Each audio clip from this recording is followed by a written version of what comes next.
Hey guys, I'm Pennyboard and you're listening to Bacon is My Podcast. I just wanted to pop in and let you know that my new single, Pills for Brains, is out everywhere, wherever you listen to music. I'm an alternative pop artist from Dallas, Texas. I'm also an independent artist, so it'd mean the world to me if you check it out. You can find me on all social media at Pennyboard Band. And yeah, hope to see you at a show soon. How those balls looking? You know what season is, right? I do indeed. It is time.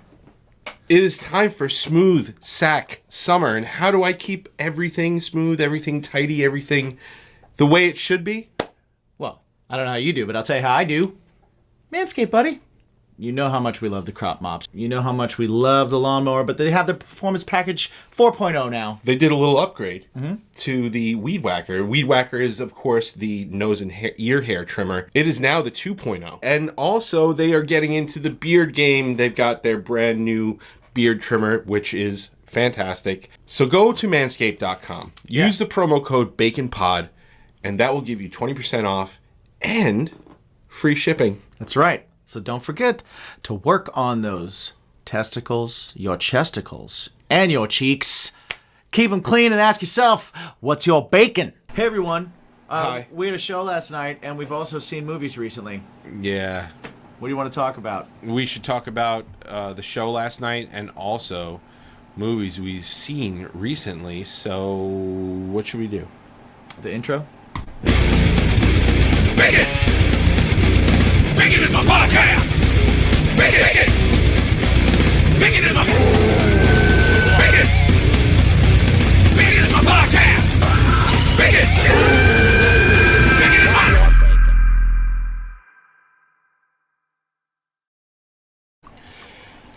Guys, Welcome everybody to Discussion and Drinks, where today we are drinking a very delicious Jameson Stout Edition. I mean, hey, Provided- listen. We've had this before, but this bottle is very special to us because Provided it to was us provided to us. by our good friend. Yes. Oh, we were out of ice. It's okay. We got more in Our there. good friend, G and Levi. Yes. Good friends from Maryland. Yeah, who are here visiting for the weekend. And I met them for dinner the other night. Oh, nice. We went and had some Shake Shack, Oh, nice. which was delicious. That's excellent. And when I got there, they bestowed upon me this bottle, and I said, discussions and drinks. Well, we actually, next time they come up, we're going to do a good old-fashioned family dinner with some sauce, Nice. some pasta and stuff, so you in? Yes. Okay. Levi and I were talking recipes, right? And Levi, I don't mean to cut you off, No, but no, go ahead. Levi was like, can I cook too? And I was like, I mean, I'll have it ready, but so if you want to, yeah. just speaking to him the other night, it was like, I was like, okay, out in the midst of our conversation about different things that we make, I was like, I will trade you a mac and cheese and a biscuits and gravy recipe for your fried chicken recipe and butter steak. Wow. I feel like whatever we do, Yeah. like if you're gonna come and I'm gonna be there, Right. and Levi's gonna be there, this is gonna be an epic meal. I think so. I'm excited. I am too. I'm excited. I am too. When are you guys coming back? Oh man, yeah. So we just had a show last night. Our respective bands, not Bacon is My Passion, not just yet. October, Getting there. it's coming, it's happening. We gotta figure that out. Faster than we realize. We gotta figure that out, huh? Yeah, we haven't done anything Yeah. for it in a while. Yeah, we got to figure that out. Yeah, but you know what? So what I will say is this: like, what the pool of musicians that I'm able, and you're able to pull from, we can be prepared Yes. very easily. I personally, and you know, is it a cool thing? Yes. Is it what I necessarily want to be the thing? I don't know. But, So I'm like, we're show ready in 2 rehearsals. And that's like, we know a set, we can do it, and that's that. And quite frankly, I'm really happy with how, like, hey, listen, some nights are your nights, some nights are not your nights. But You guys on played the great overall, last night. Thank you. It's a great show. But we legitimately had a rehearsal Monday, a rehearsal Thursday, and played on Saturday. Nice. And that's how Nice. that's how it happened since our last show. That's in what happens June. when you play with pro musicians.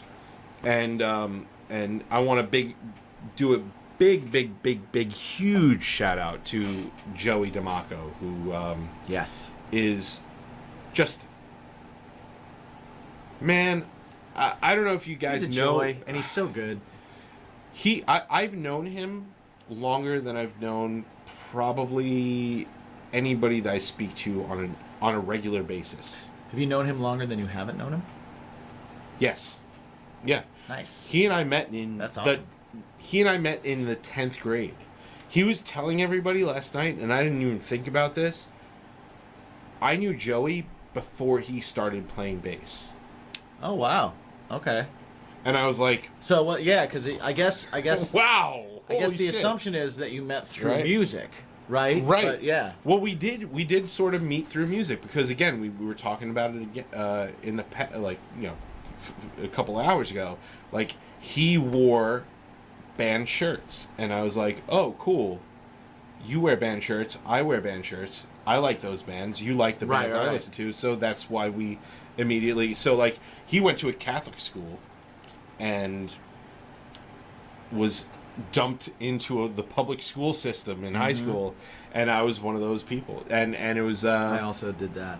yeah, it happens, and yeah, so that's big shout out to Joey Neon Skyline. I'm so excited for Neon Skyline because when they drop their record, they're gonna be the biggest thing in the scene. Show was just announced today. Yeah. Their record release. Yeah. We are on it. Yeah, you're on it. I'm gonna. You know what? I'm You know gonna who do else this- is on it? Who else is on it? I'm opening.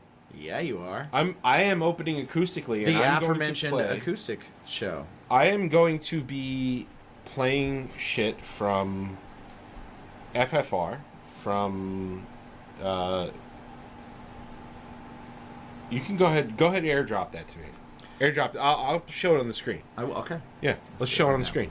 So Absolutely. I'm gonna play some FFR stuff. I'm gonna play some LTOB stuff. I'm gonna play some Me My Own Self stuff. I'm gonna play some Something Heavy stuff. I'm gonna play a plethora, if you will.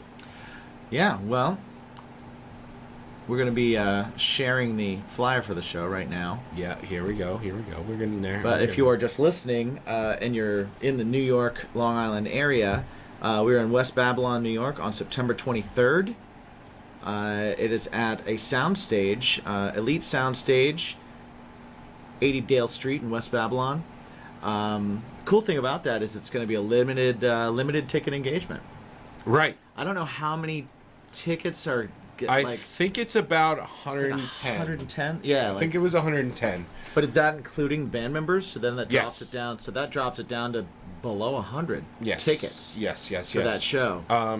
So it's also going to include the band's Lunacy Commission. It's going to be I Ignite. Lunacy Commission is also releasing an EP that night. Yeah. Mike is going to be opening up the Do show. some shit. Acoustic set. Maybe And, we should do a Bacon Is My Passion song. Let's do it. Can we do that? Sure. Let's do that. And then We're gonna do one of Craving those. Strangers on the show as well. It's going to be super fun. It's going to be super cool. And it's going to be a different kind of thing, too, because it's going to be at this, like, soundstage type of environment. Yeah. It's going to be great. So get in touch with us about, like, tickets and if you want to I don't have to sell any, so Get in touch with me, but Get- you can get get in in touch touch with with us and then I'll talk to me. forward you to Jimmy. And But yeah, limited ticket engagement. You got to check it out. And I know $30 seems like a lot, Well, it's but it does include drinks. open bar. Open bar. Yeah. So that's really cool. But yeah, that'll be really cool. So big shout out to Neon Skyline. They're gonna be guests. They're gonna be guests before the month is over. We're gonna do it in conjunction with the show. We're gonna have a thing, like a week kind of thing. Nice. Yeah. Cool. FYI. I'm It's in. the first time he's here. I mean, I'm a yes guy. He's a yes guy. But yeah, the show was cool. And last night, again, like we were talking about it, I think the last episode that we finished playing a show, and a lot this time was feeling like old times, feeling like Yeah. pre-pandemic stuff. Now, we were in a bigger room. One of the things I will say about this room, and it's not going to be something that you would think that I'm saying is like a plus for it, but we were probably like 80 people, like just under 80 people. Yeah, I think that was the cap.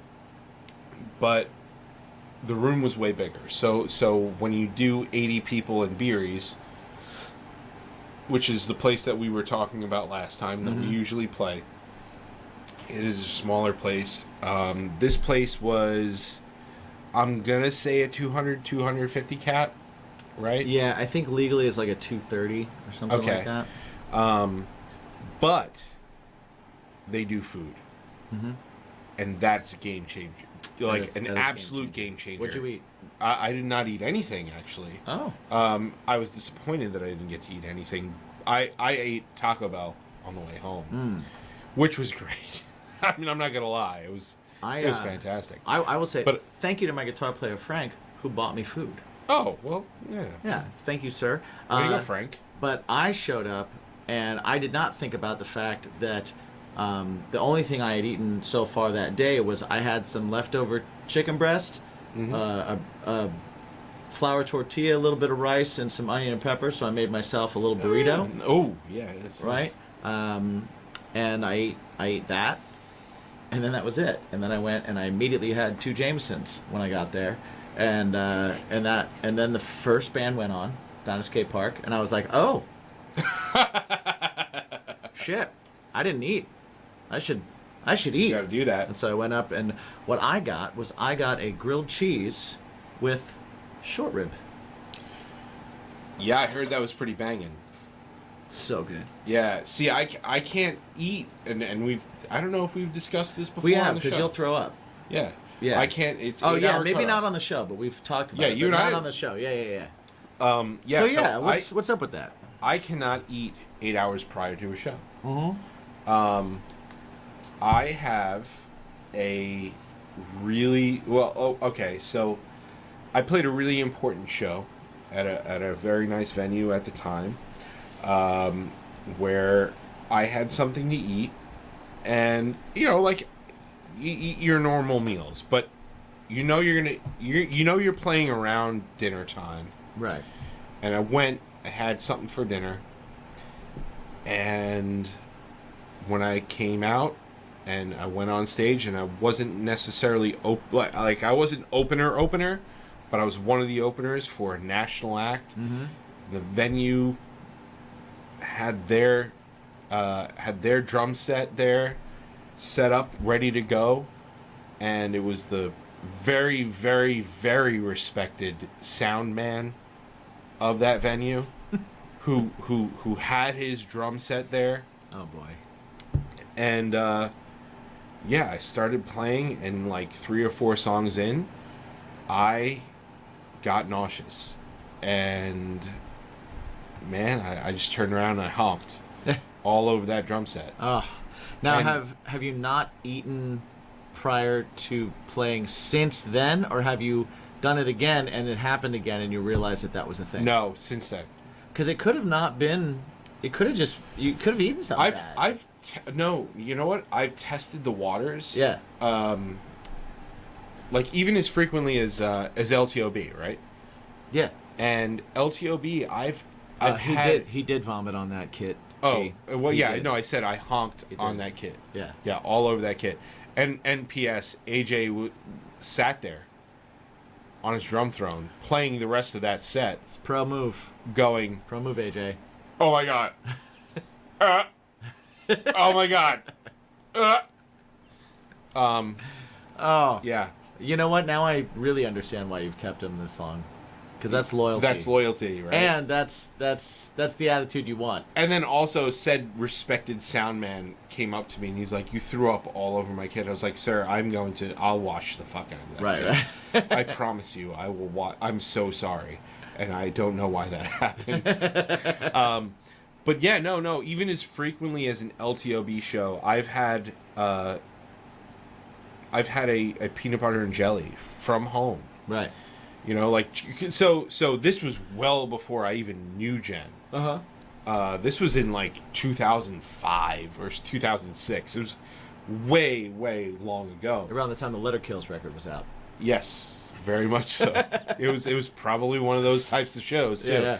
And so it happened, and man, I couldn't do it anymore. And then she came into my life around 2000 something, I don't even remember, 7. Right, okay. And she was like, "You need to eat." And I was like, "No, I can't. Finally, after a long time, while I was in LTOB, she's like, you can't. It was during the rail days, and it was one of those situations when we were supposed to play at 10, and I had lunch, and I was like, "This is my last meal, so give me what I gotta eat." Right. And we were supposed to play at 10 at the rail, which means 12:30. Right. And she's like, "You can't do that, because you're gonna at least have 1 or 2 drinks when you get there. Mm-hmm. So you need to eat something. You need to have something in your stomach." And I was like, "Okay, I just don't know what I can eat." And she's like, "Let's make a peanut butter and jelly." Right? Yep. It's simple. It's easy. It's bland. It's simple. It's bland. Like, not bland, it should but work. it's No, it easily should work. digestible. Yeah. Right? And whole show felt nauseous. You need to eat like a sick dog, like boiled chicken and rice. I don't even want to put anything in my stomach. Yeah. I don't want to. I mean, like, do you think it's like, do you think it's in nerves? Do you think in it's... the new, like, since then, I have been able to take like a handful of pretzels, Right. and I'll be like, okay, before I leave the house, I'm gonna have a handful of pretzels, and then I'll go to the venue. Mm-hmm. You know, so like at least that first drink has something there. Has some pretzels to land on. Right, exactly. Right, okay. Like, but yeah, I don't know what it is. I don't know if it's nerves. I don't know if it's just psyche. Well, 'cause you don't, or maybe I just don't I just associate it. Maybe I was gonna say because you I don't know. don't ever come across like you have any kind of real nerves before you go on. I don't feel a lot of nerves going on, especially like I know just post-pandemic, I definitely did. Yeah. I definitely did. It was me with my vision going, okay, well, I had to adjust a lot of things, so I got to figure this out, and, you know, whatever. So yeah, in that respect, yeah, maybe. But on the overall, especially, you know, like, hey, listen, I'm not saying that certain shows aren't important or anything like that, but like even national act shows or big ticket shows or out of state shows or anything like that, I never felt that. Right. I don't feel that way. Right. Yeah. Well, yeah. You always seem pretty collected, pretty calm, cool. Yeah. before Yeah. shows. I don't really. You never do the strike me as stretch. someone that's that gets like we have friends that are Oh yeah, a it's ball super of in anxiety their head, before yeah. they go on stage. You know what I mean? And you've never struck me as that. Yeah, I don't think I've ever and- really felt that. Even in big shows, in big show situations, or, you know, regardless of how many people are there and stuff like that, I know what I have to do. I go up there and I do it. But Yeah. if there's something in my stomach, it doesn't want to be there. Right. I got you. Okay. Like, it just doesn't want to fucking be there. Right. Hey. I don't know. Hey. I don't get nervous for anything else except for when there's something in my stomach. Mm-hmm. And then that goes, there are people here? Cool. I don't want to be here. Right. I want to be where they are. I want to be there. Yeah, right. I want to be where they are. So your stomach is the Little Mermaid.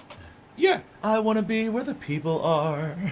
I want to see them dancing. Yes. Yeah, my stomach, the innards of my stomach just want to be part of your world. Part of your world, yeah. Yeah, man. Yeah. That's what it is. Oh. I've never had that problem. Like I don't eat right before I go on the stage. Well, dude, right? You Like can't do that. Yeah. But you know, like knowing that like, okay, first band's on, there are 5 bands. I'm last. It is 7:50. I'm going on at midnight. Right. I can have this grilled cheese. So, you know, Yeah. like for me, I've never had that issue. I've never had the cheese thing either. Like I don't have the cheese thing. I specifically like tried not to for a while because they were like, singers don't eat cheese. And certain things will affect me, but certain ones won't, you know, and it's... Well, I think a lot of it has to do with knowing your body. Because you're, as a singer, your body has to know what it can and can't do, right? Yeah. I used to give Something- my guitar player such shit about that. You know what? I'm gonna be the bigger person right now. Matt, I'm sorry I gave you shit about the cheese. You always sang great. But I always Sometimes did. you need that coating. I always that did. coating can help. I honestly, you know, and we talk about this all the time about how, you know, shit. So the vocals, as a vocalist, Yeah. your body is your instrument, Yep. right? And people often will tell me, well, you need to do vocal warm-ups, you need to do this, and you need to do that. I do find that doing certain vocal warm-ups will tire me. Okay. Which is why what I'll do is and given the advent of being able to do pitch shift on my Helix here, I know what song I need to open with. And once that song is done, I'm worked out, boom, I can go. And listen, I'm not saying that I'm untouchable or anything like that, but I'm saying that this is what I learned from this career in this band. So like when it came to LTOB, we used to open with Tyler and Marla. That was a crazy high spot for me. So you know what I needed to do? I needed to do vocal warm-ups. Right. But with something heavy, I can dictate what happens where and why and when and stuff like that.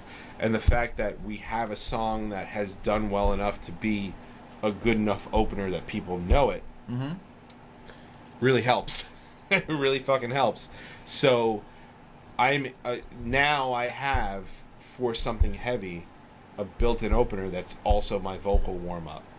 And I've been getting some shit for it. But at the same time, I'm like, hey, there's actually some logic behind it. So I get it. I do think vocal warm-up is important. But also, I know my body, and I know that this will warm up my vocals. So, I'm going to devil's advocate here. Because, Please. Because Because you always do. Well, no, So I'm going to look like the idiot here. No, So you're not going to let's look like go. an idiot. Let's do this. I for one, as a singer and then also as a vocal instructor, I can never co-sign on no vocal warm-up before a show. But I also don't co-sign vocal warm-ups only when you have a show.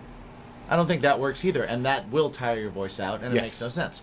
I am one that says, if you're a singer in any way, shape, or form, you should be doing vocal warm-ups throughout the week. You should be doing vocal warm-ups several times a week. Not every day, not all the time, but you should be doing it. That's your instrument. You change your strings. You don't do that in the middle of the first song, right? You're not. You don't put on new strings and then go, my strings will stretch out during the first song. You got to and then have I'll- one or two rehearsals and then before I'll you do tune that. again second song and make sure we're good, right? And it strikes me as the same thing. Mm-hmm. It's kind of like whenever any of my guys tell me that they didn't do vocal warm-ups, I'm like, so you don't care about the show or the audience, right? Because you didn't. It was that was too hard for you today. That you didn't want to do that. Now they're not singing lead. They're not also.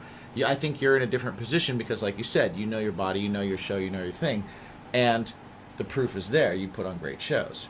The only place I will take, where I will take a stance there, is I will say, if you're using your first song as a warm-up for your voice, then you're never giving the audience your best on that first impression and that first song. You're trusting a crowd to deal with what you give them as you warm up your voice. Okay, I get that mentality. I do. Now, again, I will say you don't give them a shit first thing. So, Right. Yeah. Well, also, you think about this. In your warm-ups, when you warm up, are you going with the motions, or are you doing a warm-up with specific intent and with gusto and with like, okay, well, I got to work this out. specific intent and gusto and work this out. Yeah, so what am I going to do with the first song? Oh, no, I have specific intent, and I'm going to do this Right. the right fucking way. All right. Time out. We've got all these awesome sponsors here. Right. Where can they find all the information out for that? Oh, if only there was a place. If there was only A portal. a hub. A central hub to a do so. central location. I think there is. Do we have the technology? Yes. Baconismypodcast.com is where you can find the best deals on all of our awesome sponsors, including Drink Wild Bills, Pod Decks, Manscaped, all of them. Go over there, find their promo codes. You always get the best deals. But what else can you get over there? Well, not only can you get the best deals, and we'll always keep those up to date, you can also help out the show by grabbing some t-shirts, some swag. Jump over to the Bacon is My Fashion section. Yeah, there's a whole section. It's just there for you. It's there for you. You can check it out. We have nice t-shirts. They don't chafe. They're nice to the nips. You know I like that. You know Jimmy's You know all I about like his that. nice to the nips. I'm like the shirts. Drax of this show. You Exactly. know? I got sensitive nipples, man. I got sensitive fine. nipples. It's If fine. you have sensitive nipples, check that out. And you know what? How about your ear holes? You want to take care of those ear holes? Because you can find links to all of our episodes. How about your eyeballs? You want those eyeballs? You can find links to our YouTube, Strangerhood TV. You can check out everything right from baconismypodcast.com. It's easy. It's super simple. It's right there. What's your bacon? I will say that when you go to this site, that will be your new bacon. That will be your new bacon. Check it out. And that's why I'm saying, Right. when it comes to something heavy, this has become a new thing where it's just like, and my voice has changed from Last Turn Off Broadway to something heavy. True. Definitely true. And You're way more comfortable in your own skin and just kind of singing, being you vocally, right. So which is a good thing, which is how it should be. right. Which is cool. So yeah, I do think if I get into a situation where I don't disagree with you when it comes to the vocal warm-up thing. Mm-hmm. I don't at all. If you're not using your voice, but you call yourself a singer, well, you got to do it, right? Right. It's the same with when it comes to, and you know, you did vocals with me the other day, a couple months ago, right? Right. Yeah. And where I come in here and it's like, okay, well, I don't have to pay for a studio. I don't have to pay for this or that. So I come in here and I try and start doing shit. And if something happens on that first take, even though I'm not warmed up, something happened. Mm-hmm. Same goes for take 10. Sure. I don't have to be warmed up for that. But I'm still using my voice. So, I think there is a time and a place for vocal warm up, and I think it's super important. I think it's super important. I think that knowing your body and your voice and your throat and your all that stuff, I think that's probably more important than any vocal warm up. That's like knowing it Right. is number one. And then knowing you need to do it, that's number two. How would one get to know their body and voice without vocal warm-ups? I have to be honest with you, I don't know. I could not, and Right. this is the same when it comes to screaming. Yeah. It's like, you know, I've spoken to you about it. I've spoken Yeah. to DJ about it. I've spoken to so many people about it, and people go, "How did you learn how to scream?" How did I learn how to scream? I did it, and I made it work, Right. and And then once it was something you could repeat. when I could do it again, it was Yeah, cool, and then it was it was like a thing. cool, like cool. I want to do that. So what are your pointers? And it's like, find a spot that doesn't suck the next day. Right. Well, You yeah, know? that's the one thing. And- Vocals are so personal to everybody. Yeah, it's that there has to be some level of what works for me may not work for you, and what It's- and yeah, vice versa, it's- and all that kind of stuff. I think there is a science to vocals that is very very uniform across the board when it comes to how things work and why things work and why vocal warm-ups work and all that kind of stuff. I do not discount that a single anything, Sure. because I think the best thing that ever happened to me was vocal coaching. Yeah. And I think it's important to find a vocal coach that's going to take what you do, listen to it, figure it out, and then try and figure out the lesson to you. Right? Definitely. Because you can sign up for Again, a number it's super of vocal... personal. Same lesson Yeah. doesn't work for everybody. The same lesson doesn't work for everybody. Mm-hmm. You know, That's like what's hard with like getting CD vocal lessons or getting Right. Well, you know what? YouTube vocal lessons. Yeah, or something you know where what? You can't sit with. The I person. was super fortunate that the stuff that Melissa Cross put out on her CDs and DVDs helped me a lot. Yeah. But you know what? I still went to a coach and a specific vocal coach, and I went to her every week for months and months, 2-3 times a week, to try and figure things out. One of the most important parts of what I did was for a specific record. Like, I would go into vocal lessons with an instrumental track and go, okay, Let's go. Yeah. this is a song where I'm working on, and this is how we did it. And I wouldn't take that experience away for anything.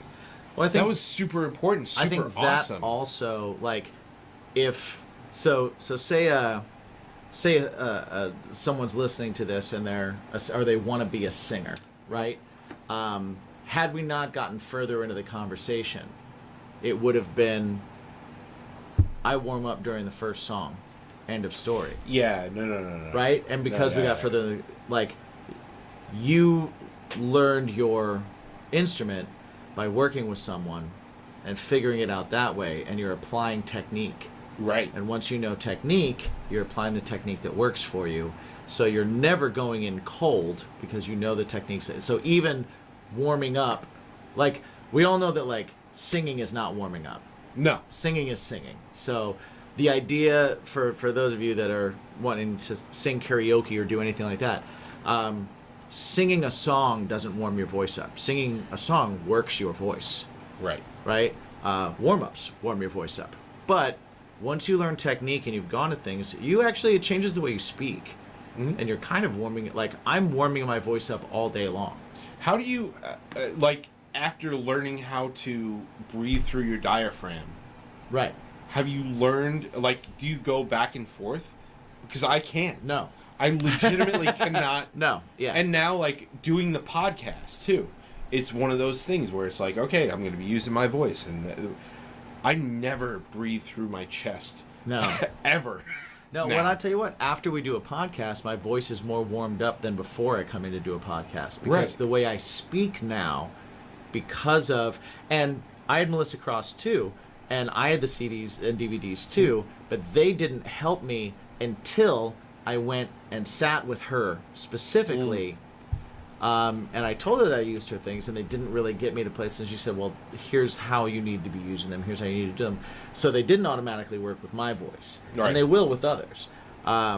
So now, no matter what I'm doing, because I'm speaking from a different place than I used to, I'm breathing from a different place than I used to because of the training, I'm always kind of warming myself up, Yeah. right? For me, you know, like little things that we've been taught throughout those vocal lessons and things like that. Things like breathing through your diaphragm, right? Yeah. I've been told that I sound like I'm yelling at certain points. Mm-hmm. Like, I get a little scared because it sounds like you're yelling, and it's like, no, I'm talking with intent, Right. and I use it. It's a little bit of projection. There's but projection, but Yeah. like, that I- emphasizes importance. right, and I breathe through my diaphragm, and that's what makes it feel that way. Mm-hmm. Because if I'm talking through my nose and my chest, like, that's just that changed my voice forever. Yeah. Me too. Not even just my normal, like, or you know, my singing voice. That legitimately changed my voice forever. Mm-hmm.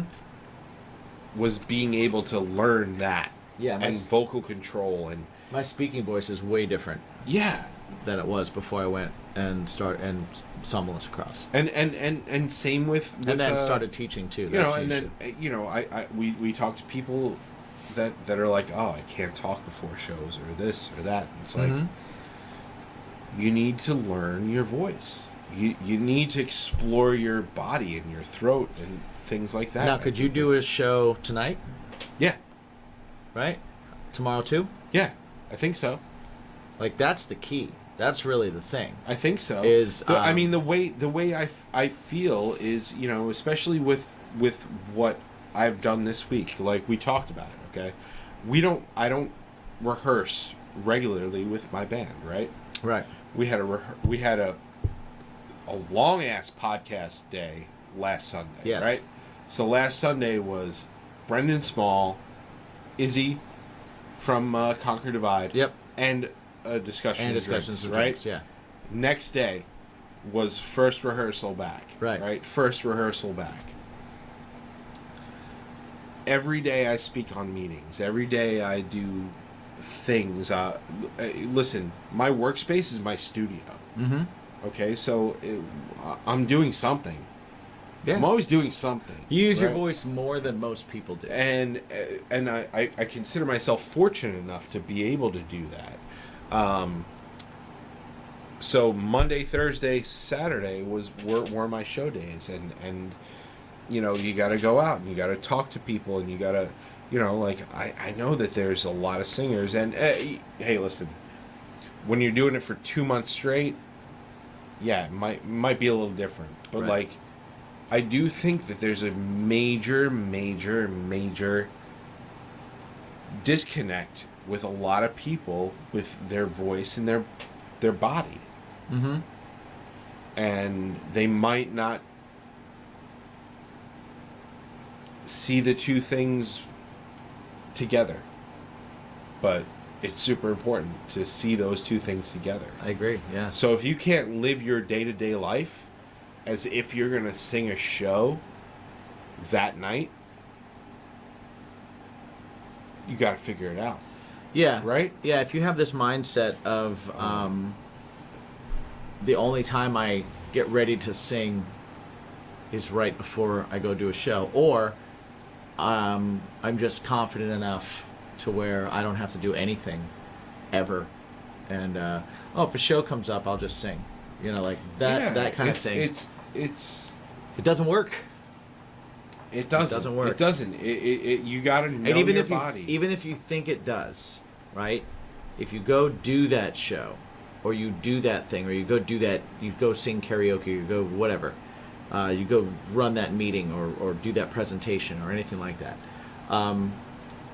you have to realize that if you were more in touch with what you're doing, or you were warming up, or you were figuring things out, you would do whatever you were about to do better, right? And there is an element of deciding this is good enough and settling, and there is that, and if it's good enough, it's good enough. You know what I mean? Right. But and that's an attitude that I run into more than any other attitude that I could ever hear is it's good enough, and that's why I'll be like, oh, so you don't care.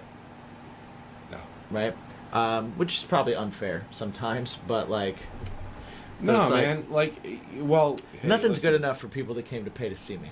Hey, listen. Nothing's good enough. I got to tell you something. Like, when it comes to singing and vocals and, music in general, like, if you can't look at an act and be inspired or turn around and be like, oh man, like I could learn something from this. Yeah. You're nobody's too good for anybody. No. No. Like, and nothing's good enough. And yeah, and for me personally, when it came to like vocal lessons, my big aha moment was trying out for American Idol. Right. I went and I legitimately heard people warming up and getting ready in like hallways to the bathroom and in the bathroom and all that stuff, and I'm just saying to myself, I'm like, what am I doing here? I am not this good, but I know I need to get this good. How do I get more control? How do I do that? And that was a big aha moment for me, to be like, okay, I need to go get vocal lessons, and I need to explore my vocal ability more and figure that out and stuff like that. And dude, even when it comes to the shows and things I do, why do I want to play with you guys? Why do I want to play with Revel 9? It's because I want to be great. Oh, sure. Yeah. And you play with people that are better than you. And that'll push you. Listen, That'll push you. Right. I'll accept that. Right. I'm not trying to suck your dick or anything. I understand, but I'm just saying, I'm just like, the phrase I'll accept is that will push you. Right. You play with bands that are gonna push you. Yeah. And I'll play with you guys fucking forever, because I'm like, wow, okay, keep going. Right. Keep going. That, if you play with a bunch of bands that make you go, all right, well, what else for? Right. What do you have? Right? But if you keep playing with those bands where you're just like, all right, man, you did good. Mm-hmm. I think there's a little bit of ego that has to exist in everybody to be like, to do this. Right. I mean, in general, yes, but to do what we do, like, yeah, no, it has to exist. come on, we're Like, sitting in this studio, assuming anybody wants to listen to this. Right. Sure. That's ego enough, but also to get on stage and all this, you have to. Yeah, Ego's not I think it's bad. No, No, and that's actually a discussion I had today. Okay. I had that today. But yeah, no, ego. You have to have a little bit of ego to even be on a stage. Yep. Quite frankly. Yeah. And some people are. I've been told that I have to have more, and I'm like, I don't know if I can. I don't know if I can. One way or another, I just don't fucking know. But be that as it may, whatever. Well, you have moments. I'll tell you right now. You have moments, right? You have moments where the only reason I don't like to use the word ego is because of the connotation, but it is the right word. Right. Right? So there are times where you can tell on stage that you're feeling yourself. You know? Where you're like, I'm controlling this right now. Mm-hmm. And not this being me on stage and my voice, but this being the room I'm in, the people in the room, and everything that's going on around me. There's little moments that happen with you where it could be part of a song. It could be in the middle of a song where something happens. Sometimes it's a breakdown. Sometimes it's when you... it used to be when you would put the guitar down and grab a mic and go do something because you were having fun, yeah. Well, right? Yeah. But it's when you let go of your insecurity that you allow your ego to accept that you're in control. Okay. Right? So you definitely have those moments, and it's just like I want you to have more of those moments. Yeah. You know, or have a whole show of those moments. And that's when you start to really kind of like, and that for all of us, you know what I mean? I know that that's true for DJ. I know that that's true for me. There'll be certain moments where it's like, you know, and I'm sure there's moments where people are watching us on stage and go, Jim's feeling himself right now. he's yeah. All right. You know what though? Like, he's feeling pretty good about what's going on. We need to, like, I think there's an incredibly negative connotation to ego. Right. Well, because people think that ego means that you think you're better than them. No. Right? Well, I yeah. think that happens. Yeah. Well, I think I've thrown that. I think I've thrown ego around. Dude, I wrote a fucking song around it. Yes, you did. In another band. Yes, you did. And yeah, that's one of those things where it's just like, cool, you can have that. Right. But at the same time, you do have to have some. Yeah. Ego doesn't mean I think I'm better than you. I'm starting to accept ego means that I think that I can make sure we all have a good time right now. Ego is something that is, I can do this right now. Yep. And I know I can. Yeah. And I think it's only been in the past couple of years where, I mean, I'm starting to feel that. Sure. And that's when you're at your Feel best, right? That's when we're at our best. Yeah. We're at our best when we have the confidence in ourselves to go, I should be doing this right now because I can make what's happening right now last a little longer or take it to another level. Not because I'm better than anyone, but because right now in this moment, I know how, I know what to do, right, and I know that right. I'm capable. Because I've practiced enough, I've prepared enough, and I've gotten myself to a level to where all the things I want to do, I think they're going to work, and I know that I can do them right now. Yeah.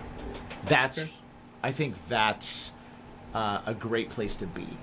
That's a great place to be when you're performing, especially when you're a singer. Because when you're a singer, you have to have it. Well, you have to have that. You're the carnival barker. You're the ringleader. You know, you're right. the thing. You're the bridge between the audience and the music. Right. And if you're not connecting and you're not bringing it, then sure, people are going to still have a good time, and they might be wowed by some of the music, but you're not going to create moments. And you have to believe that you can create moments, and then you have to believe that you should create moments. And then you have to go for it. Yes. Right? Like, I agree. I sat there last night just telling people, like, we're going to pretend we're in the garden right now. Yeah. Because that's what I want us to do, and everyone's going to have fun doing it. And maybe there was some of the audience that were like, who does this idiot think he is? Right? Doesn't matter, because there were also people in the audience that went, yeah, let's go on that journey together. Let's do it. Let's have fun with this. And you have to kind of... And they whoa-oh'd with you. And they whoa-oh'd with me, right?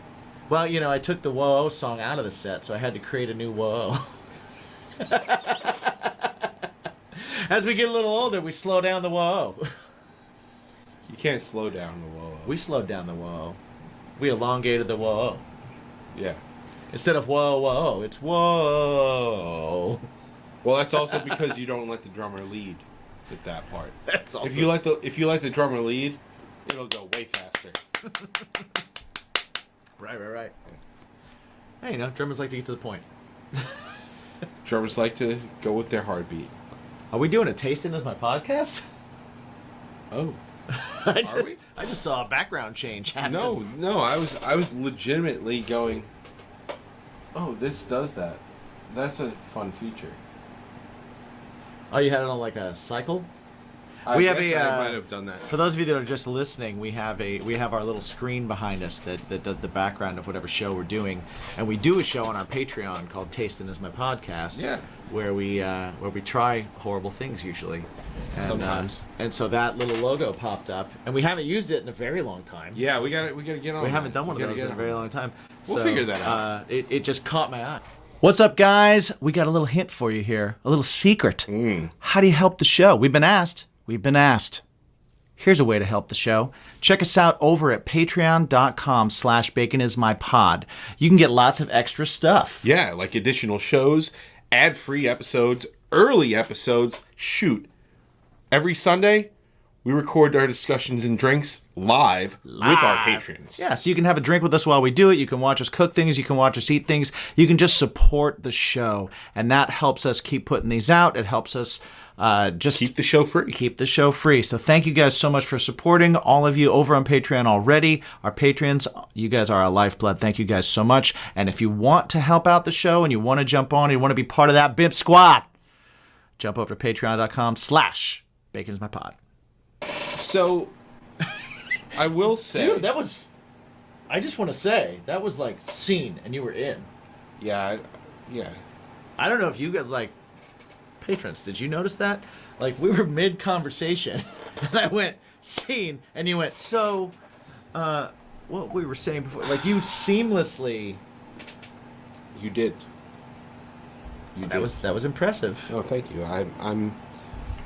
Mikey Pacino. So, yeah, Lacey's a great actress. What? My daughter. Oh, okay. She's a great actress. Is she? Okay. Great might be a stretch at this point, but Well, what does she? She's what got- does, what does she act? under her belt, she's got. She acts impressed. No, she she's acts- done an acting job. What'd she do? She was the gatekeeper of Oz. At the That's Wizard of Oz. right. She was in the Wizard of Oz. She was not supposed to be. Right. And then they realized that she was in a class higher than herself. Mm-hmm. So besides Lead Munchkin in The Wizard of Oz, which is a super important thing, Lead Munchkin. she was also the gatekeeper of Oz. Nice. And she was not supposed to be because it was reserved for people older than her, but somehow she got into the wrong classroom. So she got a bigger part. But then they were like, well, we can't take away this part. She got in there. You know what that is? That's ego. She was like, I belong in here. Right. And she was right. And you know what? Always go with your gut. She didn't get that from her father.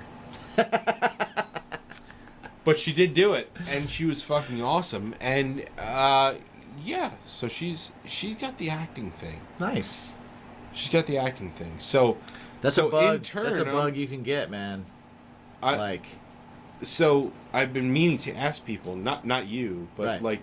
like actual actors, Right. about like acting and like thinking about that. Do you know any actual actors? No. Oh, okay. I do, because I was in a movie. But No, I know. But you shouldn't know, ask me for a contact, I guess. No, I know. No, I got it. I know you know actors. Right. Yeah. I won't give you their number. No, but actually, we're talking about putting her into an acting school. Nice. Yeah, That's cool. it's pretty cool. Yeah. But like at the same time, I'm like, oh, acting school, that would be pretty cool. Do I know any actors? You don't. No. You don't. I do. I know. Yeah, you do. Yeah. Just wait. We're gonna go do that movie, and you're gonna get the acting bug too. It's gonna be great. I can't wait. Right. I hope I die a glorious death. Yeah, me too. Yeah, John Rain, call me. John Rain's doing well, by the way. Good. For those of you that were paying attention. So I asked you the other day. I you was like, let me know. yeah, I was like, dude, is John Rain okay? Yeah. Is he doing all right? And I was like, what? And you were like, he had a heart attack. And I was like, what? Yeah. And I texted him, and I was like, hey, man, what's up? I wasn't on Facebook, so I didn't know you had a heart attack. Yeah. Mike told me, and he said he's feeling much better. He's feeling sore because his daughter did CPR on him, and she just beat the hell out of his chest. That happens. But you can crack a lot of ribs. They're doing tests and everything, but he's feeling much better, and he's doing all right, and it's looking up. It's looking up. Good. So Good. I've been checking in with him every day, Good. just to see how he is, and so yeah. So Cool. he's doing all right. So for those of you that remember John from the episode we did with him, and for those of you that have kept up with him and checked out his movies and all that kind of stuff, he did have a heart issue. He was in the hospital, and he's doing much better. He's home. He's not in the hospital still, so that's good. And Excellent. And yeah, I won't go into more than that, just because that's his. It's his thing. That's his thing to tell or not tell if His he wants. story. But I will say it just because he has been a guest on the show, and I have patrons asking right now, and yeah, he's a peep, So Yeah, man. Speaking of movies, yeah, we're gonna get into this something. now. We're gonna sign off on this. Yeah, we're gonna sign off on this. All right, cool. Yeah, we're gonna sign off on this. Cool. So I put a post out about that we were gonna talk about Barbie. I loved it. I loved it too. I will tell you this. I thought it was a great movie. I think there were undertones of things. Number one, I think it was Mattel, which is a major company, going, hey, how do we save face here? What were they saving face for? Just in general, like male-driven. They put it in the movie, right? Like, Right. It was a male-driven corporate world, right? And saying like Patriarchy. but no horses. Right. But yes, We're not gonna spoil the movie. We're not gonna spoil the movie. Yeah, we should probably say that right off the bat. No spoilers. There is a thing that I do want to talk about that if you haven't seen it, I do want to talk about it though. Okay, so right before we talk about that, Yeah, we'll tell you to leave. we'll tell you to leave. All right. But I do think there was an undertone of, hey, we are this corporate monster, but we're totally gonna play it off that we're not. Right. And I do think that corporate had to monster do with a heart. with a lot of what went into that movie. I do think that there were times when they were able to give a backhanded compliment to creators right? Okay. You see what you know what I'm saying, yeah, right? Yeah. It was like a backhanded compliment Sure. of like, hey, here's somebody who I didn't read the story, I don't know the story, all that kind of stuff, but I do think that in the day of the creation of Barbie, they weren't necessarily giving women that kind of information or being privy to that information Okay. to be able to defend themselves on the grounds that they kind of backhanded complimented them. Okay.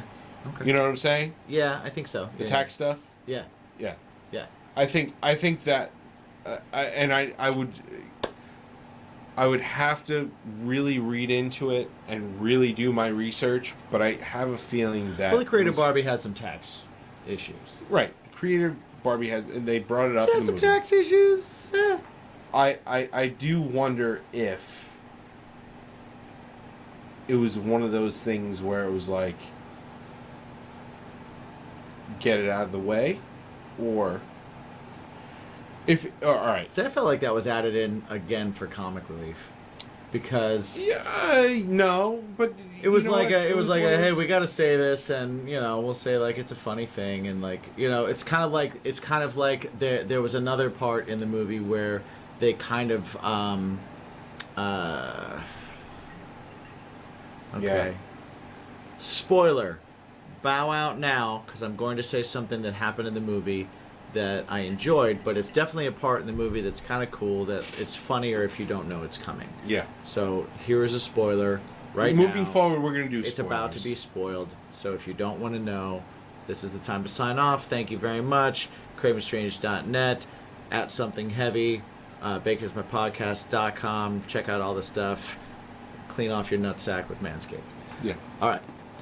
So that little part where they were talking about Barbie being like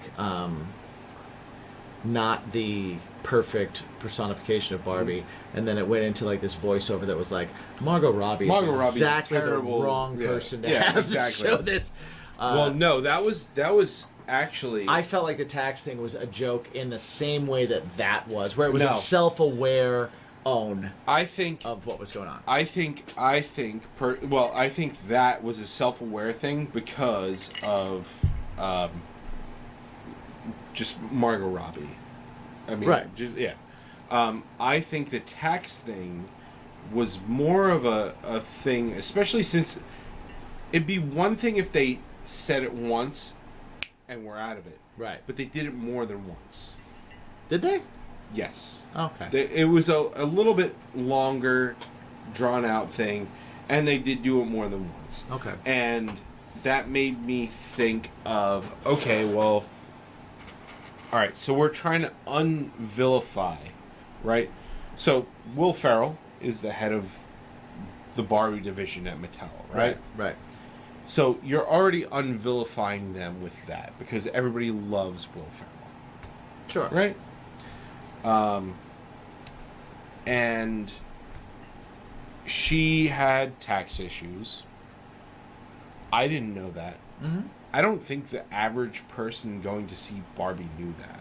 No, I don't think so. Either. Nor do I think that. I'm sure it got press when it happened, so Yeah. maybe people knew. But I But wasn't, I it wasn't also something wonder. I also wonder if, based on that, were they doing that gag to save face?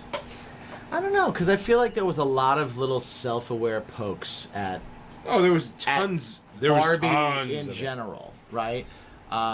Just even the daughter's explanation of what Barbie was, right? Like Right. all those things. I feel like they were got it. self-owns based on people's perception of Barbie and the things that people have against Barbie too. But I do think that based on and it again, I don't know. I haven't done the research. I should do the research before I fucking talk on a camera about it. And really Well, just no, the we're world. just idiots talking. But We like, don't- we don't- I do think that maybe adding those well, tax problems and this and that. Like, okay, those were tax problems. Were they something that you just were maliciously doing? Or is that just something that when you were doing it was not something that the world was letting you in on because you were a powerful woman at that time? Oh no, I think she was doing tax evasion to make more money. Okay. That's what I think. Oh no! Hey, right? Listen, that's cool. Like I don't know. I was curious. I don't know, but that's how I took it. I took it. That's how I took it. Yeah. That's how I took it. But like, I don't know if I believe that. Right. Based on that, and you know, like Barbie was a very like woman empowering kind of movie. There was a lot of like there was definitely some feminist undertones and things like that. So for that to be brought in the way it was, I was hoping that wasn't a way to balance it. Okay. Like, well, there were a lot of balancing things that they did. Yeah. And, but don't and I'm you cool with that. But I don't want that to necessarily be that if she was taken advantage of and not known her rights. She was a creator and an owner of she was running a corporation. She knew her tax rights. In a time she was rich. In a time that she wasn't supposed to be. Rich people are assholes. Okay. Oh, that's no. I don't give her any that's kind fine. of like credit. If you think that, that's cool. Yeah. But I do think that at the same time it's like. But it's a fair question. Okay. Well, was she not aware of that? Was she not privy to that? Was she set up? She didn't own it for after that, right? What do you mean? She didn't have the rights or own or get any money from or get. Did she get the rights taken away from her? I don't think so. I mean, if you're at a point where you have to go to jail for tax evasion because you don't know what you have to do. Yeah, but you don't lose your rights to your intellectual property. You don't lose your rights, but you lose the opportunity to make that money, or you get that opportunity to make that money to get out of fucking jail. I don't know. I don't know the legal thing around what happened. I don't know if she went to jail. I don't know. I don't know no, she did. Well, she I don't did. know if she went to jail for a long period of time. I think. I don't know any. I think it's one of those situations where I need to do a little bit more research and not take it at face value, because I do think that's a possibility that she was taken advantage of and then was like, okay, cool, you threw me on a skewer, how do I get off of it? Okay, fine, fuck it, take the rights. And that's that. I don't know if she doesn't have the rights. She's dead. Well, right, She's but her so, family, like, her estate. Yeah. I don't know that they don't have the rights. I don't know. I don't know. But I felt like one of those things. That was just, to me, the way I read that when I was watching the movie, is I just felt like they added a bunch of those things because if you were gonna do this movie and you were gonna have characters in the movie, you had to kind of like have a counterbalance, right? Sure. And I think if they had not, if they didn't have if they hadn't added those things, but they had the character in the movie, it's one, somebody would have been like, "Did you know?" And there would have been all kinds of tweets and stupid shit about it. Right. Right. But also, yeah. I think it made the movie more fun because those things were in there. Yeah. I thought it was good storytelling. Yeah. You know? I thought it added to it. I was just curious. I was just curious about that. Something I did want to bring up, and we talked about how it has an underlying story, and by now, even if you haven't seen the movie, you should know that this has a very, and I went into it knowing, at this point we're three weeks out. Right. It's a very woman positive movie. Sure. But what I have to applaud them on, and when I first walked away from the movie, I was kind of like, well, they did this, and that was cool. the more I think about it, I have to applaud them on this. So Ken was vilified in the movie. Sure. Yes. He was eventually vilified. Yes. But what I do love about his story arc, and you can't have two or three major messages within a movie, right? Yeah. You get a message. It dilutes it. But if you have another message within that movie, that's also cool. Mm-hmm. And the fact of the matter is that they vilified Ken. All right, so he came from this world where it was very women-driven. He went into the world of what we know, which was very male-driven. Mm-hmm. Went back to his world and created a male-driven world, right? But the reason why he did that is probably the most important, and you know, like, I think we needed the Barbie movie for a reason, and I think that the message behind that is super important, but I almost feel like the most important message was his. Okay. And that message is that you don't let one person define who you are. I like that. But that was also Barbie's message. It was. In a way. You know what I mean? Like, the overall message of the movie, I think, was that. Yeah, and I think it was... No, well, yeah, I do think that was... Like, you are more than what you're told that you're designed to be. Right. Right? Yes. You can be more than a stereotypical Barbie. You can be more than an accessory. You can be more than... Well, what I take away from the movie is conversations, you know, like, I've been with Jen for 17, almost 18 years, Mm-hmm. right? So I've had these conversations with her.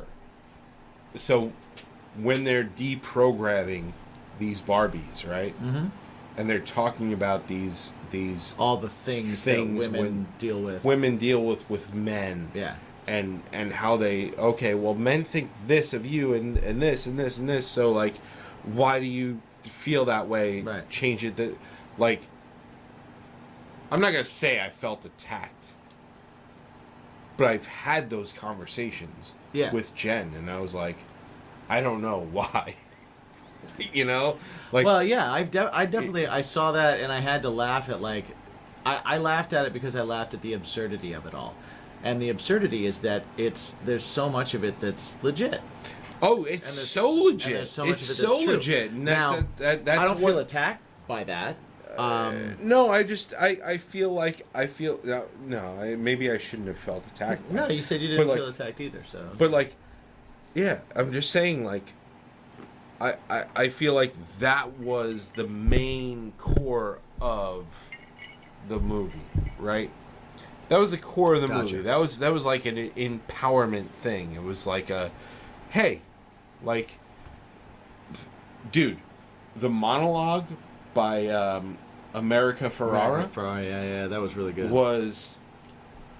Yeah, that was good.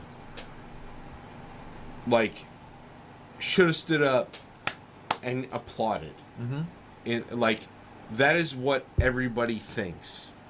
That's legit what every woman thinks of themselves, and why do they have to conform to this and this and this. Right. So that was like, holy shit. And then, like, the little things that she said when she was deprogramming people, these little snippets, like, also things that I've had those conversations with Jen. I was just like, yeah. I don't know. I don't hold you to that.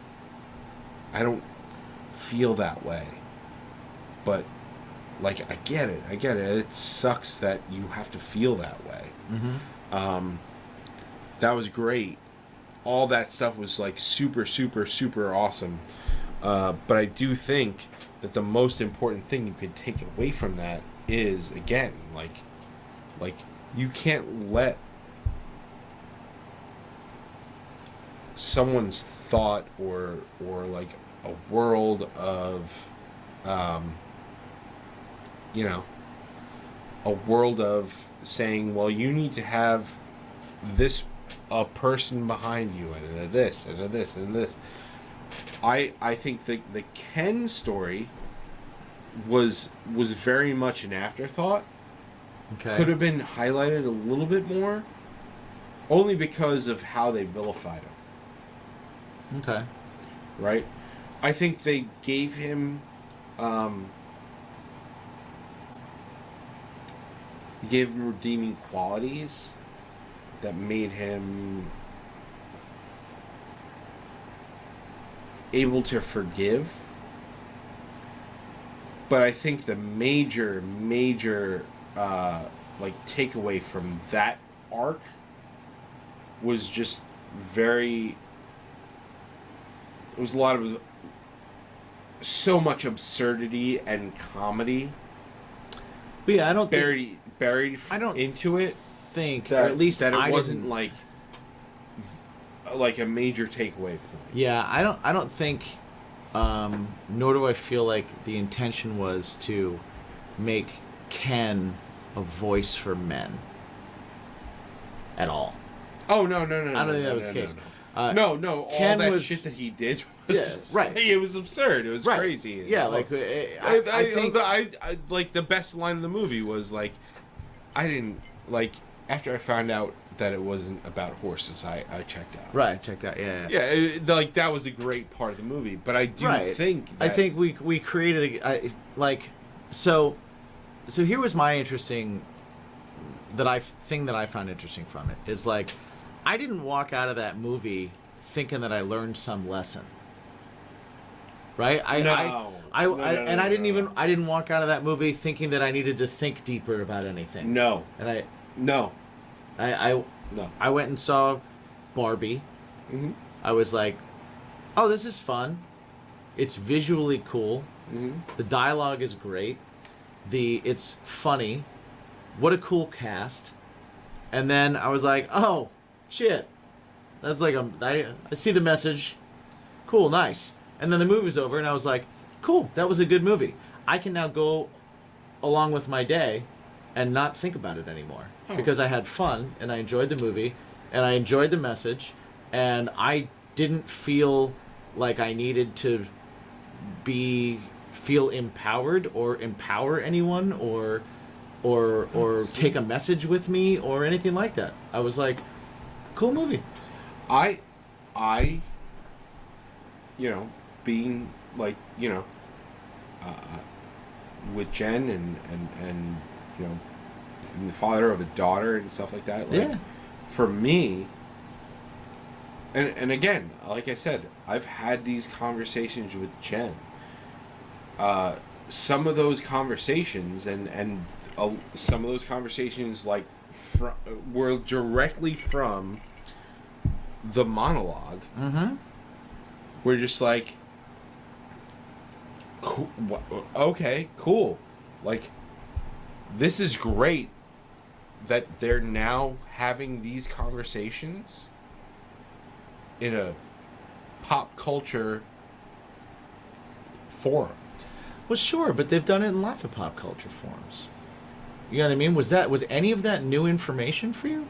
No. It's not new information. Right? I'm glad that But- it's but- in more pop culture things. But where do they do that in a where do they do that kind of thing in a widespread box office Well, fair enough. successful level? Fair enough putting it in They don't something like fucking that. do that. But we've got famous and comedians that are multi-million watched Netflix specials that are doing the I same agree, thing. but you know what? We have other I don't- movies that are doing the same thing. I agree with that. But that's a niche. So is Barbie.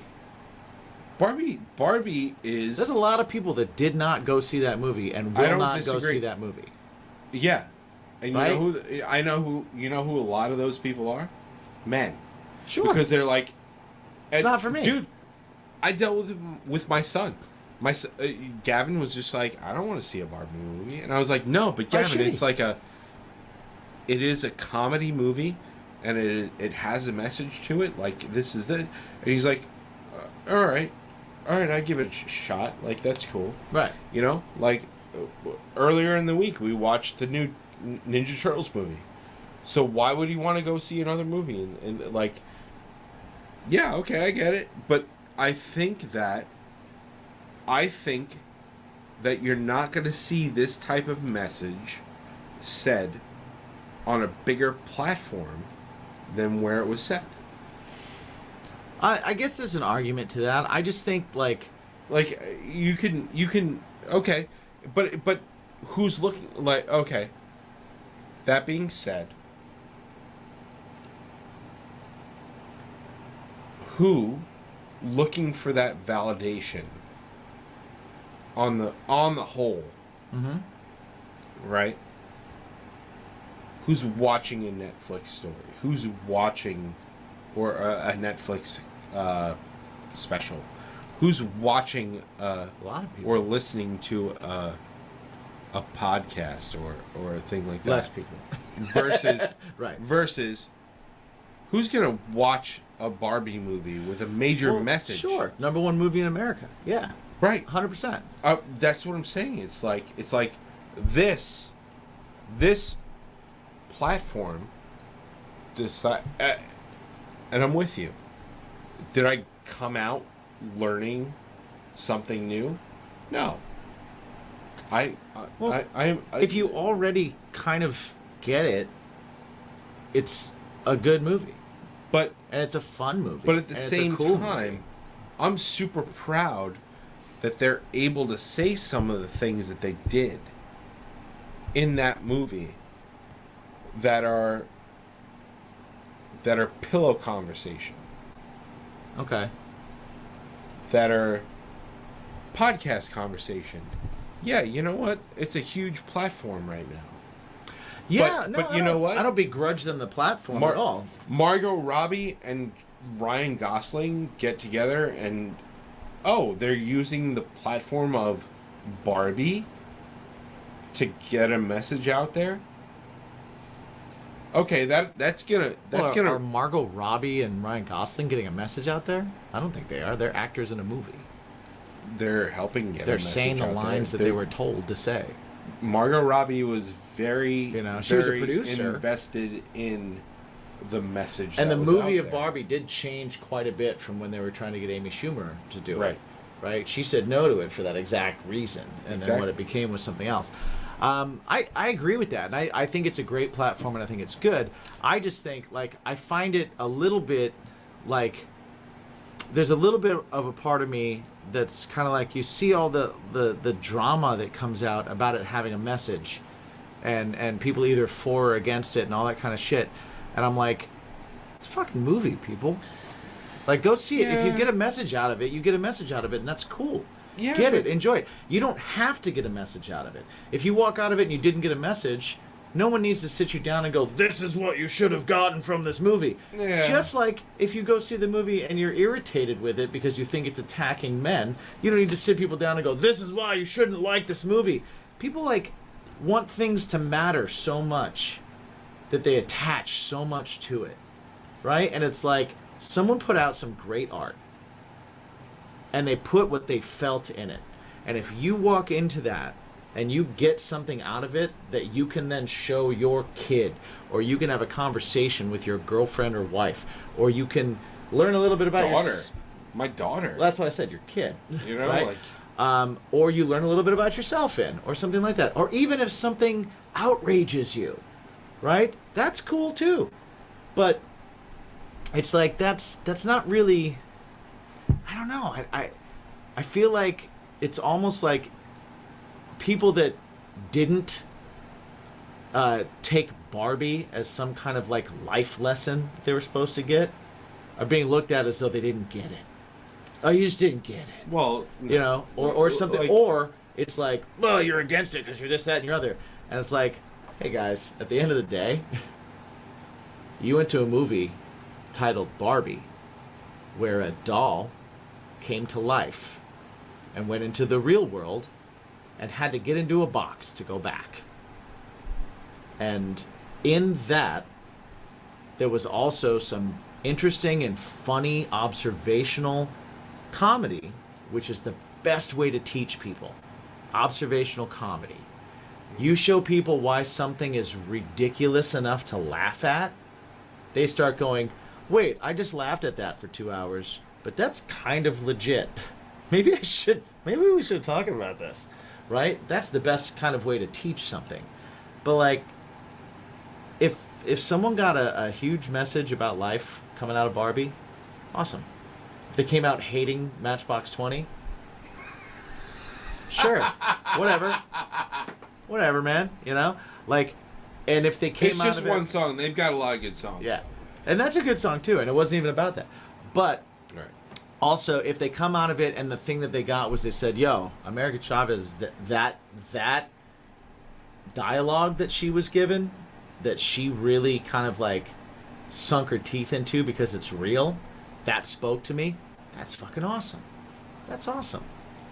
But also, if you went and saw a Barbie movie and you were entertained because it was colorful and fun and funny, and you liked Kens telling each other they were going to beat each other off, hey man, that's cool too. Enjoy it. You know, whatever you get out of it, get out of it. And whatever you don't get out of it, it's a movie. I don't know. I feel like there's so much like talk about the political message of Barbie. And I'm like, come on, guys. Like, there's a message in every movie. Somebody bakes a message into something. Usually. Not Transformers, but most movies. There's a message. There You're is. the freedom of the person that is art is subjective. The freedom of you as the person viewing the Creative art. is subjective. The benefit of being Ladies the and person gentlemen, taking in the art is that you can look at it the way you want. Creative is subjective. Card subject to Thank change. you. Thank you, Jeff Jarrett. Yeah. Jeff Jarrett came up with that saying, creative is subjective. Absolutely. Hey man, I think that But I thought it was an awesome movie. I thought it was the a great message- movie. I thought the message was great. I thought the message was great. I think people are being weird about it though. Why do they get weird about it? Because assholes get weird in a negative way, and then people go overboard trying to prove their points in a positive way. Right. And there's a lot of virtue signaling too. Look what a good, understanding male I am because come on, man. Well, no, I mean, There's a lot of that going around too. What I want to say, do you think the points that I was saying, where I was like, hey man, I've had these legit conversations with my wife about these exact things throughout the years. Yeah. Is that something to be discounted? Not at all. Where you're like, I've had the same conversations with Annie. right, Same conversation. where you're just like, she's in an industry where she's looked down on dude, all the time. where you kind of go, you know what? It's pretty fucking awesome that there's a box office hit that is putting that out there into the world. I agree. That's fucking awesome to me. It is awesome. And that's what I'm trying to bring up. Yeah. Is that like, you know what? The message is what it is. It's not a message that I ever had a different or other stance on that I think. Well, that shit, was you knew like- already. Right. But you're seeing it in a way that, like... But to me, I'm happy that it's put out there the way it is now. Yeah. Right? Like, you and I could talk about this for fucking 3 years. On It's a Sesame shame that Drinks. it's not obvious. And guess what? We're not going to get that kind of traction that a Barbie movie is going to get. Yeah. Because Barbie movie is already a way more important thing than anything you and I are ever going to do. Right? And then they put that they put those discussions out there. Yeah. Where you and I will sit there and we'll be like, yo, this monologue is fucking important, and it's awesome, and it's good, and it's like, I get it, because I've had this, I've discussed this, you've discussed this, Mm-hmm. so for me, that was really cool for me, because where have you seen that? Yeah. Where have you seen that on a larger platform? Yeah, I guess.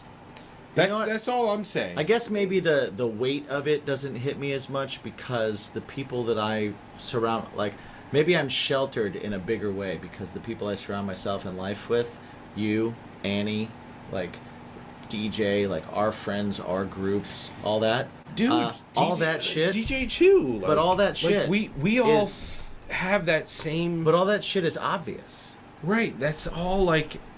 right? It's all here. That's reality. We don't have a different thought on it. Right. But for me, I'm saying to myself, I'm like, wow, they're having that conversation Yeah. on a way bigger level than 9 to 12 people are having. Maybe I'm the negative Nancy here because I'm like, this shouldn't be fucking revolutionary. It shouldn't be. You know what? You know I what I gotta mean? tell Like, you, maybe I'm being the negative Nancy on I'm this because telling I'm you. like, I don't get why this is a big deal. I'm telling you, I don't because think, everyone should think this. I'm telling and you, they don't. I don't think it should be, Yeah. but it is. Yeah. Yeah. It is. It unfortunately is on a larger level. Yeah. It's a shame that that's not the But most. you know what? The fact that anybody seems to give a shit And I'm going to tell you something. and think that that's a political statement that women are shit on and should be treated equally and have to deal with all this stuff. The fact that that's looked at as some kind of political statement or like some kind of weird thing or some kind of thing that even needs to be celebrated, that it's not just understood that that's the way it is, blows my fucking mind. You know what? All right. Because guess what? We all live in the world. I'm going to tell you. Look around. I'm going to tell you what my... Dude, this is going to be my Achilles heel right here. Is the fact that I went to go see that with my kids. Okay. So, my son and my daughter are aware of those conversations Yeah. at 7 and 10 years old. That was one of the problems people had with the movie. Was that they thought that it was, but also, how are kids being aware that it's just being put in their head that it's normal? Dude, Which is good. I think. like, that should, like, the fact that that this could be a teachable moment is so fucking cool to me. You know, like, Yeah. I have a daughter Well, you're a good dad. who... You want to have conversations Yeah, right. instead of shelter them from life. Right. Yeah. Yeah. It's one of those things where Gavin was like, I don't want to see it, and I was like, no, you need to see it, and then he's like, well, why do people think of women as less than? And it's like, hey man, despite what you see is like the world is different, and then for me to see my daughter and I sat next to her during the movie, and it was like she got it. And for me, That's cool. that kind of stuff. And listen, she's only 7. Did she get the true undertones? Regardless. I don't know. It doesn't really matter. I don't know where that's gonna like put her on a trajectory for the rest of her life. Right. But Well, it's not. You are. right, but And you saw it. So if it right, but awakens something it's for one you of those too. things where it's like, man, you know what? Like, one person doesn't define you. The society doesn't define you. you define yourself. And that Interesting. message is important Yes. to them, and in turn seeing them react to that, for me it's feeds into so much more. Nice. That's awesome. It feeds into so much more. And that's So, again, we saw the same movie and again- then two completely different takeaways because of our social situations and the situations that we had while seeing the movie. And I think that is a perfect way to look at the art that we ingest and that we consume as people. Sure. Right? Because you had your kids with you, and these are important messages that you're trying to bring up new humans with, right? And you had your Sure. wife with you, who you've had conversations directly about stuff like this. So it was the ability to see and be happy for her that she's watching something where there's an understanding that she's seeing that, like, hey, the world gets you too, right? Like that type of thing. Yeah. Is a whole different experience It was than me and my girlfriend going to see Barbie and laughing at the jokes and having a good time, and then in the middle being like, oh shit, they dropped some heavy shit on it, and then leaving and being like, what a great movie. right. Right? And I think that's an interesting like duality of how you can consume art. Sure. Right there, because you're looking around you and you're seeing the future that you're trying to make sure grows up with an outlook that more identifies and yeah. aligns with how you see the world and want them to see the world and wish the world was, and also a validation for your wife who deals with it in a different way than Annie deals with it. Annie deals with it in a way where she's just out loud like, fuck you, I'm doing a job, and then she does the job and then everybody shuts up. Right. Right? And it is like that. It changes for her. She changes that situation, or she doesn't, but she doesn't have to deal with that person tomorrow. Right. She's somewhere else tomorrow. She might have to deal with that person again next year, but she knows it's coming and she knows who it is. She's got a Rolodex of assholes. Right? And so it's a whole different situation. And so, again, us going to see it, it's this funny, fun, great, colorful, cool movie with a great cast. And in the middle of it, we went, ah, shit, they're dropping some knowledge. That's badass. Nice. Yeah. And that's it. And we can walk out and never think of it again. And then watch people freak out about it and go, why is everybody freaking out? What's the deal with that? They're not going to freak out. Oppenheimer was an asshole. Honestly, We ain't even going to get into that. I haven't know? seen the movie yet, but it's like, it's the greatest movie ever. Right. And it's like, okay, cool. Maybe. You know what? Maybe. You know what? This but on guy, the real, that dude was a piece of shit. that guy, one guy, was such a piece of shit that he was like, you know what? I'm going to make a thing that kills a lot of people. Well, and he was a piece of shit, but we were a piece of shit with him. And maybe we'll talk about that next time. But I for have to see now, it. I have to see it. For- I have to see it too. for now, thank you guys for hanging with us. This has been Discussions and Drinks. Quite a bit of discussion. Bacon is my podcast. We went Guys, thank you almost so 2 much. hours. We need to shut the hell up. Well, we did a lot of. This should be other 2 things episodes. Too, so We love you. You're awesome. Thank you. BigAsMyPodcast.com. If you want to support us, jump on the Patreon, all that kind of stuff. Mike, me, you can find us. Find all our stuff at BaconIsMyPodcast.com. go there. Something Heavy, Craving Strange. Manscaped, grow your ass off, drink Wild Bills. Those are our best sponsors. They are our best sponsors. So And for those of you that were at the show last night, thank you so much. For those of you that are going to come to the show next time, thank you so much. For those of you that have checked out our bands, you guys are awesome. For those of you that support the show, you guys are the best. To our patrons, it. cheers. We love you. woo! Have a great night, guys. And remember to ask yourself every day, I forgot. What is it? what's your bacon?